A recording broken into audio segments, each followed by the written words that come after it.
حنوناتي جيسبر كو فوز الي بيان. اليوم حنقدم لكم طبق شوفلور بالبطاطا في الفوغ غراتان. اللي حابه الوصفه تبعني للاخير. واش راح يلزمكم البنات؟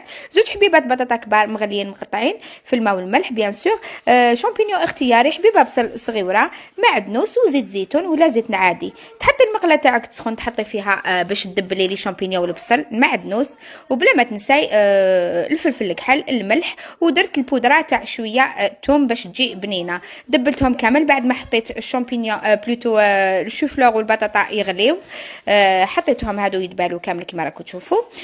زدت لهم اللحم المفروم لا فيونداشي من الفوق.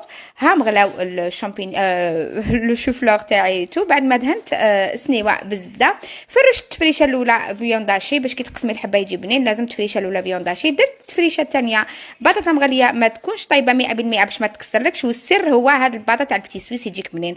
انا ولادي ما يحبوش الشوفلور البنات، نعبزه لهم باش ما يفيقولوش مع البطاطا، نديرو هكذا كما راكم تشوفوا. درت شويه زيتون، تحبي ديري الكحل، والتفريشه الثانيه بيان سور حطيت شوفلور من الفوق، ودرت حبيبه تاع الفرماج، درت ثاني فرomاج غابي من الفوق، وزدت بطاطا تاع لا كريم فريش، وهذاك اللحم اللي قعد لي زينت به من الفوق. هذه التقابي لازم ديريهم وتزغدي سنيوه مليح باش تدخل لا كريم فريش لداخل وما يجيكش ناشف الكراتان تاعك. واش ديري ثاني؟ ديري فرomاج غابي الا حبيتي تزيدي يجي مفرمج الله الله، وديريه في الفوغ 180 درجه